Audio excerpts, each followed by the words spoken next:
Hello everyone. क्या हाल चाल है? पढ़ाई कैसी चल रही है भाई लोग? अब तो काफ़ी सारे टेस्ट भी लगा लिए होंगे आप लोगों ने, क्योंकि चाहे आपने कहीं पे भी टेस्ट सीरीज ज्वाइन कर रखी हो, बट अभी सबकी टेस्ट सीरीज चल रही हैं। और अभी आपके पास सामने डेट भी है, और इवन जो अदर एग्जाम्स भी आप लोग दे रहे होंगे तो वो भी कंप्लीट आई थिंक सबके हो चुके हैं। तो अब टोटली आप आरएएस पे फोकस हो गए, मैं ऐसा मान के चल रहा हूँ। और आरएएस के सब्जेक्ट वाइज टेस्ट या फिर मेंस के टेस्ट या प्रीलिम्स के टेस्ट आप लोग कॉन्टिन्यूसली लगा भी रहे होगे। लेकिन आज हम इस वीडियो में बात करेंगे नेगेटिव मार्किंग को लेकर। आपने बहुत सारे ऐसे बच्चों को कहते हुए सुना होगा कि मेरा सिलेक्शन इसलिए नहीं हुआ क्योंकि नेगेटिव ज़्यादा हो गया, मैंने आते हुए भी क्वेश्चंस गलत कर दिए, मैंने गलत टिक कर दिया, या फिर ओएमआर में मैंने गलत फिल कर दिया, या फिर जब कई स्टूडेंट्स की ऐसी आदत होती है कि लास्ट में एक साथ ओएमआर में गोले फिल कर रहे होते हैं ना, तो फिर वो कुछ भी एक में भी अगर गड़बड़ हो जाती है तो पूरा पैटर्न ही खराब हो जाता है। तो ऐसी चीजें आप लोगों ने स्टूडेंट से सुनी होंगी, और जो लोग भी आप इस वीडियो को देख रहे हैं आप लोगों के साथ भी ऐसा हुआ होगा। प्रीलिम्स का एग्जाम, नो डाउट, हमारी नॉलेज तो है ही, ऐसा नहीं है कि नॉलेज देखता है, बट थोड़ा सा अगर हम लोग देखें तो ये साइंटिफिकली भी एक तरीके का आपको आपकी डिसीजन मेकिंग देखता है कि कैसी डिसीजन मेकिंग है। नेगेटिव मार्किंग ऐसा नहीं है कि आप सिर्फ आपको क्वेश्चन नहीं आता है तब आ रहे हैं। कई बार क्या होता है कि हमारा डिसीजन गलत हो जाता है, और ये बहुत डिपेंड करता है आरएस प्रीलिम्स में कि आप किस तरीके से, आप जब कोई क्वेश्चन नहीं आ रहा है तो आप अपना डिसीजन लेते कैसे हो।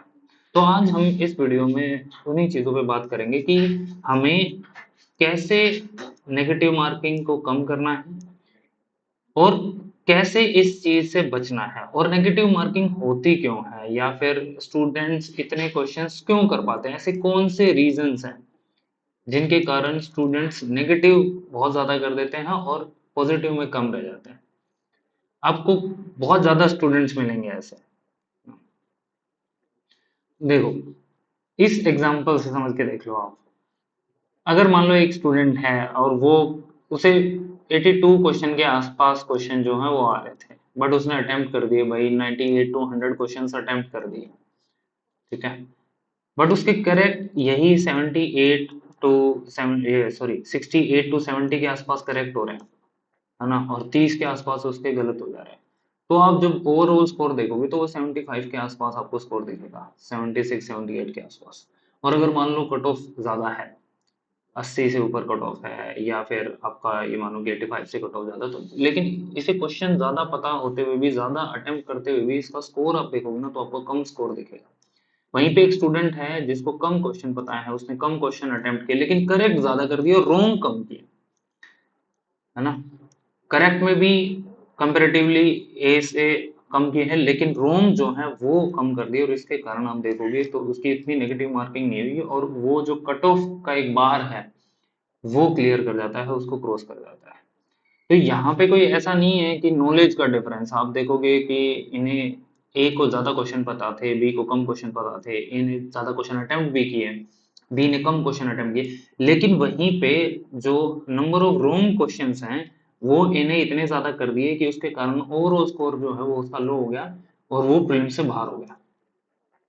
वहीं पे बी ने करेक्ट क्वेश्चन तो कम ही किए ए से, लेकिन इसके रॉन्ग भी कम है और काफी कम है।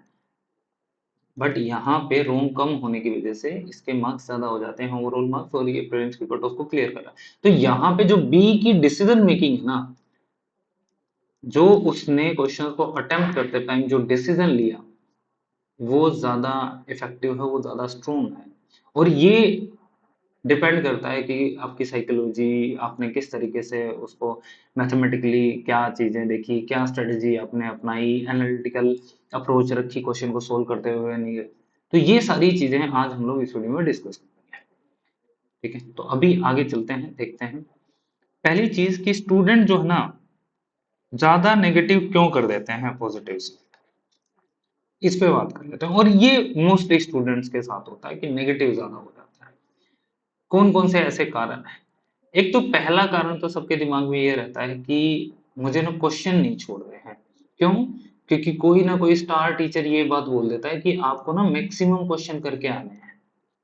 ज्यादा से ज्यादा क्वेश्चन करके आओगे तो ज्यादा ठीक होने की पॉसिबिलिटी रहेगी, और आप ज्यादा ठीक हो जाएंगे तो आप प्रीलिम्स क्लियर कर लोगे।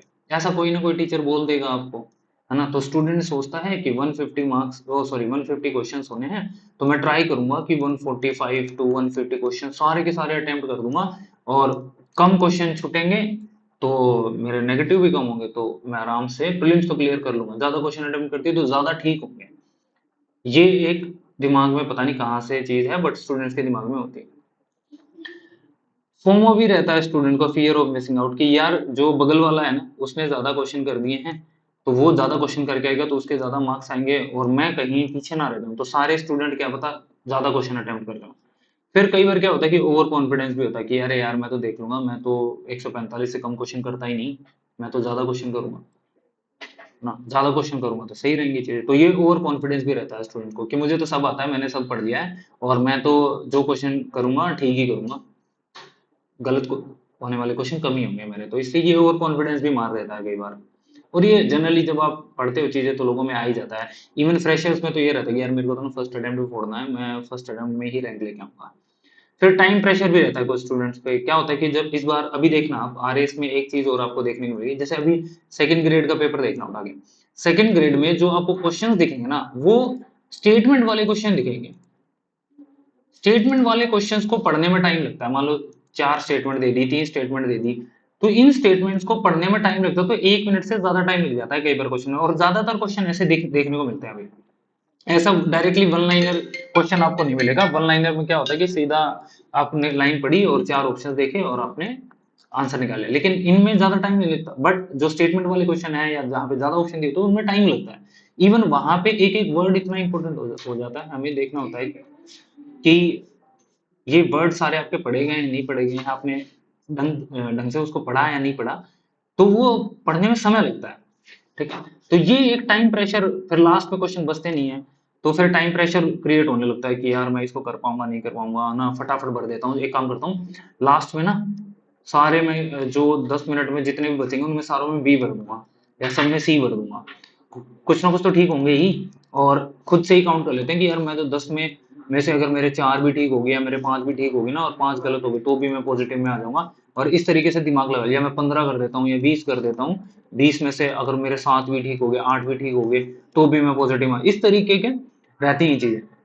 और फिर ये लास्ट में टाइम बचता नहीं तो ऐसे ही लोग भर रहे हैं। पीयर प्रेशर भी रहता है। कई बार बगल वाले की सीट देखते हैं तो उसमें लगता है कि यार इसने तो सारी ओएमआर भरी हुई है, तो मैं मेरे को ही भरनी पड़ेगी, तो मैं भी भर देता हूँ, है ना? नहीं सर एक बार तो ये प्रॉब्लम भी रहती है ना? तो ये अपने आप में एक पीयर प्रेशर भी क्रिएट हो जाता है।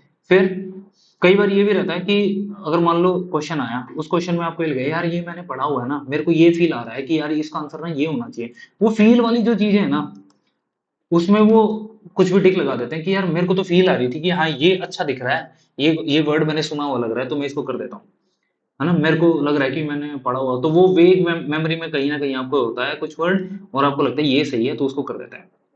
फिर कुछ स्टूडेंट क्या करते हैं, एग्जाम एंग्जाइटी बहुत ज्यादा होती है, परेशानी में मतलब गलत गोला भर दिया भाई, आपको पता था कि इसका आंसर ये होना चाहिए था, आपने बी बी फिल कर दिया, तो ऐसा भी। और ऐसे 3-4 क्वेश्चन पेपर में होते ही होते हैं, चाहे कितनी भी सावधानी से कर लो, बट ऐसा होता है। और ये 3-4 क्वेश्चन ना कहीं ना कहीं हमारी कट ऑफ को ना क्लियर होने में कंट्रीब्यूट कर देता है। ठीक है, फिर स्ट्रेस भी होता है यार, मतलब एग्जाम दे रहे हो बेसिक सी बात है, और इतना प्रेशर आप ऑलरेडी कैरी करके जाते हो तो कुछ ना कुछ गड़बड़ हो ही जाती है। ठीक है, ना आते हुए मतलब आते हुए भी चीजें आप गलत कर देते हो, आप चाहते नहीं हो कि यार गलत हो, बट हो जाती है चीजें। कई बार क्या करते हैं कि हम, सबसे बड़ी प्रॉब्लम तो ये होती है कि हम क्वेश्चन को ना ढंग से पढ़ ही नहीं रहे होते हैं कि इसमें पूछा क्या गया है। कहीं पे इनकरेक्ट लिखा हुआ है, कहीं पे करेक्ट लिखा हुआ है ना? कहीं मैच द फॉलोइंग में किस तरीके से मैच में ए बी सी वाली चीजें गलत पढ़ ली। ठीक है, दो सिमिलर से ऑप्शंस थे उनको देख लिया और गलत वाले पे टिक लगा दिया। फिर कई बार क्या होगा कि टिक लगा रखा है पेपर में बट देखना ऑप्शन में यहाँ पे गलत फिल कर देंगे। ये सारी प्रॉब्लम्स होती हैं स्टूडेंट्स के साथ, और इसी के कारण क्या हो जाते हैं, हमारे नेगेटिव मार्किंग ज्यादा हो जाती है।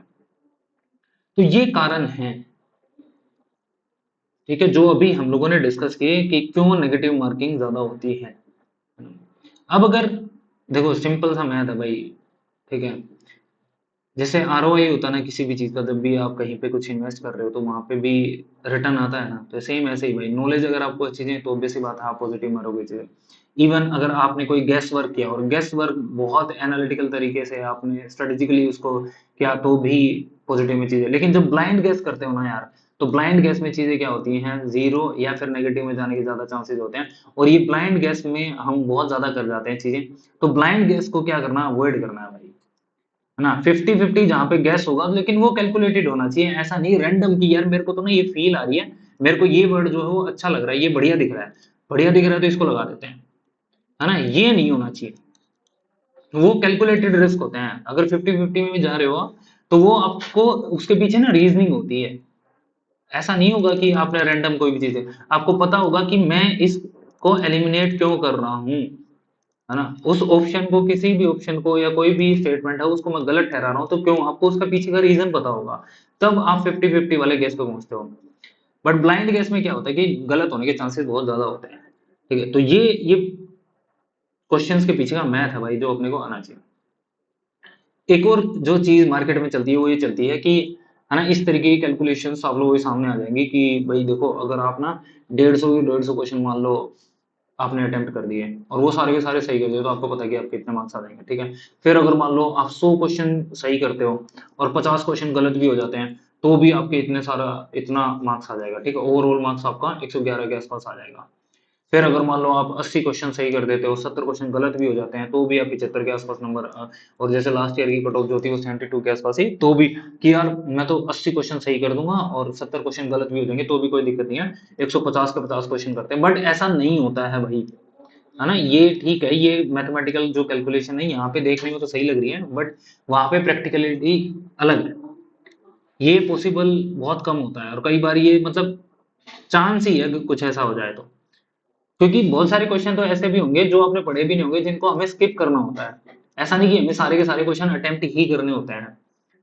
तो वो आपके वो एनालिटिकल स्किल्स हैं कि हाँ आप उस क्वेश्चन को आपको अटेम्प्ट करना है नहीं करना है। ऐसे कैलकुलेशन करने बैठोगे तो आपको ये लगेगा यार 70 कट ऑफ गई थी पिछली बार तो मुझे ना इस बार 80 क्वेश्चन तो करनी ही है, मतलब मैं 150 कर दूंगा तो 80 से ज्यादा तो ठीक हो ही जाएंगे मेरे, और 80 से ज्यादा ठीक होते ही तो मैं 75 का जो बेंचमार्क है वो क्रॉस कर दूंगा और प्रीलिम्स क्लियर तो हो ही जाएगा आराम से, ये दिमाग में होता है स्टूडेंट के ना।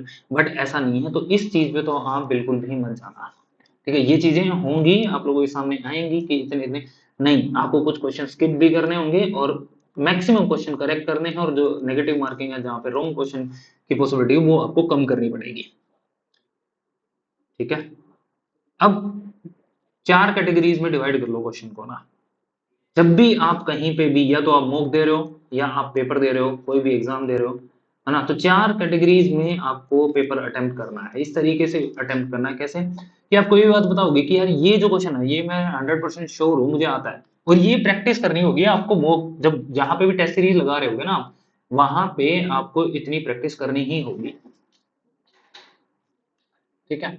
फिर आप ये देख लो बी कैटेगरी में कि यार आपको कोई क्वेश्चन आता है कि 70 से 80% वो क्वेश्चन आता है, आप श्योर हो और एक भी ऑप्शन एलिमिनेट करने के बाद आपका आंसर आ जा रहा है तो आप वहां पे भी खेल सकते हो बढ़िया से, ठीक है। फिर होता है कि 50-50, आपको यार दो ऑप्शन एलिमिनेट कर दिए, 2 ऑप्शन बच गए आपके पास, है ना।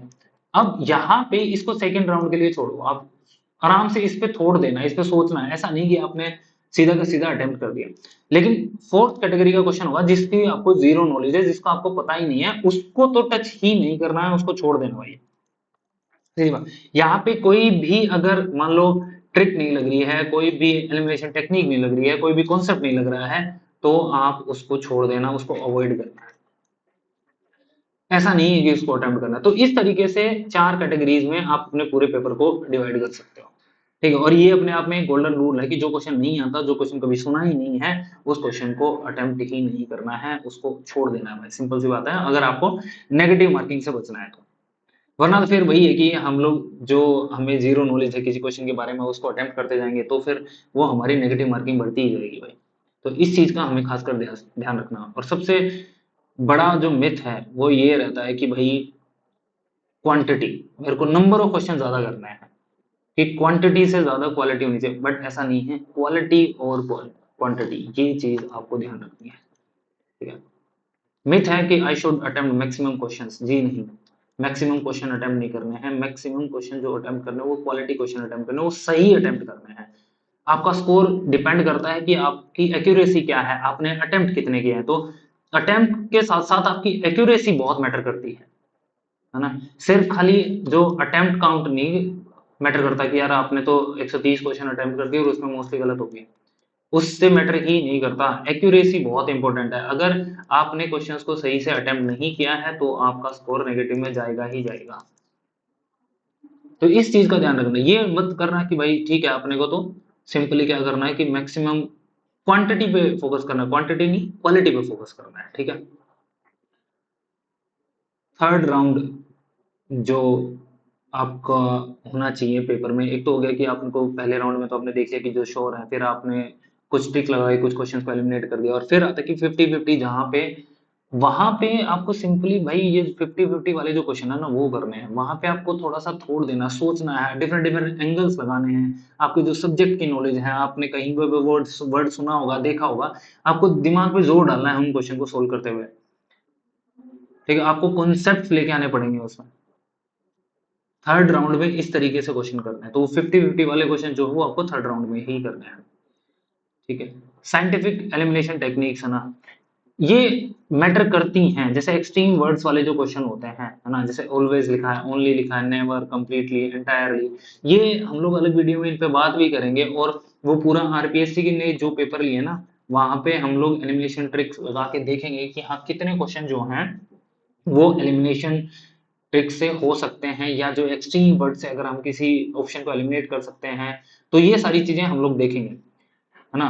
फैक्चुअली कई क्वेश्चन गलत होते हैं, कई डेटा गलत दिया होता है, तो वो सारी चीजें भी हम लोग देखेंगे। ठीक है, लेकिन है ना, एक वार्निंग है भाई, सिंपली बात है कि जो फेक एलिमिनेशन ट्रिक्स है ना उन पे फोकस नहीं करना है, उनके चक्रों में नहीं पड़ना है। पहले तो हमारा जो काम है वो है कि हमें किसी भी सब्जेक्ट का कॉन्सेप्ट पता होने चाहिए, टॉपिक से कॉन्सेप्ट पता हो, हमें नॉलेज हो उस सब्जेक्ट के बारे में, और उस नॉलेज के बेसिस पे ही हमें क्वेश्चन को सोल्व करना है। पहली प्रायोरिटी हमारी हमारी हमेशा ये रहनी चाहिए। ठीक है, बाकी ऐसा नहीं कि भाई सिंपली आप जाके वो कर दो कि मेरे को तो यार ठीक है सही लग रहा है तो दे। अब यहाँ पे भी ये 50-50 वाले में मैंने पहले बताया था कि ऐसा कभी भी मत करना यार ये मेरे को अच्छा लग रहा है तो मैं इसको अटेम्प्ट कर दूं, ये वर्ड ना बढ़िया है, ये वर्ड मैंने सुना हुआ है, या यार ये जो नाम दिया हुआ है ना ये इस आंसर इसका आंसर यही होगा तो ये कर देता हूँ। ऐसा कभी भी मत करना भाई, ब्लाइंड गैस नहीं होना चाहिए। ठीक है, मतलब सही से एलिमिनेशन आपका तभी हो पाएगा जब आपको कॉन्सेप्ट पता होंगे, और तभी अटेम्प्ट करना है आपको 50-50 वाले क्वेश्चन जो है। ठीक है, तो ये सारी चीजें हम लोगों ने डिस्कस कर ही ली थी, है ना। मैंने आपको पहले भी बताया कि कई बार तो क्या होता है कि हम लोग ढंग से पढ़ ही नहीं रहे होते, हमने नोट को नहीं पढ़ा, एक्सेप्ट को नहीं पढ़ा, इनकरेक्ट को नहीं पढ़ते, करेक्ट, ओनली, ऑल, मोस्ट, जो ये वर्ड्स हमारे क्वेश्चन में दिए होते हैं ना, हम लोग कई बार इनको ध्यान से पढ़ते ही नहीं है। हम क्या करते हैं, टॉपिक देखा और हमें लगता है कि यार ये क्वेश्चन तो मुझे आता है, ये टॉपिक तो मैंने बहुत अच्छे से पढ़ रहा है, और सीधा हम लोग आंसर पे पहुंच जाते हैं। बट आंसर क्या होता है, कुछ अलग ही होता है, क्वेश्चन में कुछ अलग ही चीज पूछ रखी होती है, और हम लोग सिर्फ अपनी जो पहले की जो नॉलेज है उसके बेसिस पे चीजों को कर रहे होते हैं, है ना। करंट अफेयर्स में हम लोग बहुत कंफ्यूज हो जाते हैं, क्योंकि ढंग से रिवीजन नहीं किया होता, तो दिमाग में चीजें क्लियरली आती नहीं है ना। फिर कई बार हमारी ये भी आदत होती है कि एक बार हमने सर्कल कर दिया, फिर दिमाग में यार ये तो नहीं है यार, इसका आंसर ना ये होना चाहिए, तो दूसरा भी कर दिया, या फिर कई बार टिक लगा दिया यार ये होगा, फिर थोड़ी देर बाद खुद ही चेंज कर रहे होते हैं, नहीं यार। तो ये जो कंफ्यूजन क्रिएट होता है ये साफ साफ दिखाता है कि यार या तो रिवीजन ढंग से नहीं हुआ, या हमें चीजें याद नहीं है। फिर मैंने ये भी बताया आपको कि बबल करते हो जब आप ओएमआर में, तो वहां पे मिस्टेक बहुत बार होते हैं। और लास्ट मिनट पैनिक तो मैंने बताया ही कि लास्ट मिनट में कि यार सारों सी भर देते हैं, यार एग्जामिनर ने ना 5 क्वेश्चन तो ऐसे होंगे लास्ट में कि सी होगा ही होगा तो इसमें कर देता है। बट ऐसा कुछ नहीं है, तो ये चीजें आपको अवॉइड करनी है ना। मॉक टेस्ट की बात कर लेते हैं। मॉक टेस्ट के लिए भी मैंने आप लोगों को पहले बहुत बार इस चीज के बारे में बताया हुआ है कि यार मॉक टेस्ट ना लोग टेस्ट सीरीज ज्वाइन करते हैं बट टेस्ट लगाते नहीं है। आप खुद से भी देख लेना आप कितने टेस्ट एक टेस्ट सीरीज में लगाते हो, कितने सोल्व करते हो। और यही एक रीजन है कि हम ढंग से प्रैक्टिस करके नहीं जाते, और हमारा स्कोर जो है नेगेटिव आ जाता है। जनरली क्या होता है मॉक टेस्ट को लेकर ना, स्टूडेंट्स की क्या धारणा है कि यार गए, पेपर दिया, पेपर दे के आके सीधा स्कोर देख लेते हैं, यार मेरा स्कोर क्या है, मेरी रैंक क्या है, और उसी के बेसिस पे ठीक है एनालाइज थोड़ी करना है। एनालाइज नहीं करते, वो ये देख लेते कि अगर मेरी रैंक सही आ गई ना तो इसका मतलब मुझे सब कुछ आता है, रैंक सही नहीं आया तो छोड़ना यार, मैं अगले पेपर में बढ़िया करूंगा, इस पर क्या ही बात करनी, ये सब्जेक्ट मेरा वीक था, मैंने पढ़ा नहीं था, मैंने रिवीजन, ये तो हम लोग एक्सक्यूज देखने लगते हैं, बहाने ढूंढने लगते हैं। सिंपल स्कोर चेक करते हैं, पीडीएफ को बंद करते हैं और उससे कि यार छोड़ो यार, है ना। बट हम लोग कभी भी उसको एनालाइज नहीं करते उस पेपर को आके कि यार मिस्टेक क्यों हो रही है, कितने क्वेश्चन जो थे वो मैंने गलत किए, गलत किए तो क्यों किए, रीजन क्या था, कितने क्वेश्चन जो थे वो 50-50 वाले थे, कितने क्वेश्चन ऐसे थे जिनमें मैं श्योर था, कितने क्वेश्चन ऐसे थे जिनमें मैं 70 to 80% श्योर था, या मुझे मैं दो ऑप्शंस को एलिमिनेट कर पा रहा था, या फिर मुझे एलिमिनेशन टेक्निक जो है वो काम में आ रही थी या नहीं आ रही थी, ये चीजें हम लोग देखते ही नहीं है। या फिर मैंने कभी ये सोचता ही नहीं कि यार हो सकता है मैंने ओएमआर में गलत भर दी हूँ, या मैं किसी क्वेश्चन को पढ़ते टाइम ही कुछ और सोच रहा था, लिखा कुछ और था, मैंने पढ़ा कुछ और, इसको प्रेसिडेंट लिखा हुआ है पार्लियामेंट पढ़ लिया, है ना। तो ये गड़बड़ होती है, बट ये एनालिसिस हम नहीं करते, हम सिंपली कि गए टेस्ट दिया है, अब अगले हफ्ते टेस्ट देना है, बस अगला सब्जेक्ट तैयार करते हैं। तो ये एक बड़ी मिस्टेक है, और ये मान के चलो कि मेजर प्रॉब्लम है स्टूडेंट्स के साथ में। ये नहीं करना, हमें ज्यादा टाइम स्पेंड करना है पेपर के साथ। जब हम पेपर दे के आते हैं, आप पेपर तो 3 घंटे में दे के आते हो, आप कम से कम उस पर 5 से 6 घंटे लगाओ उस पेपर को एनालाइज करने में, उसके सॉल्यूशंस को पढ़ने में, और ये पढ़ने में कि यार मैं क्या क्या गलतियां कर रहा हूँ, तब जाके चीजें हम लोग एक्यूरेट कर पाएंगे। ठीक है भाई, अगर आप देखो मॉक टेस्ट अच्छे से लगाओगे, आप खुद से एनालाइज करोगे ना, तो ये अपने आप में आपकी एक स्ट्रेटेजी हो जाएगी। आप देखोगे कि पिछले 10 मॉक टेस्ट जो लगाए उसमें देखो इसको एक बार इम्प्लीमेंट करके तो देखो कि यार मैं जो अभी टेस्ट लगा रहा हूँ ना, इसमें ये गलतियां करी है, अगले टेस्ट में मुझे ये गलतियां नहीं करनी है। ठीक है, अपना एक्यूरेसी परसेंटेज देखो कि कितना आया है नहीं आया है। आपने कहीं पे गेस वर्क किया था तो वो गेस वर्क कितना सही निकला नहीं निकला, क्या उसके पीछे चीजें हैं, क्या आपके 40% क्वेश्चन जो हैं वो आपने गेस किए तो वो ठीक हुए नहीं हुए, क्या 60% हो रहे हैं तो इसका मतलब गेस वर्क सही जा रहा है, तो हम लोग गेस कर सकते हैं। अगर मैं गेस वर्क से नेगेटिव में ही जा रहा हूँ बार बार, तो इसका मतलब मेरा गेस वर्क काम नहीं कर रहा, तो उसको छोड़ दो, अब हमें दूसरी स्ट्रेटेजी अपनानी पड़ेगी।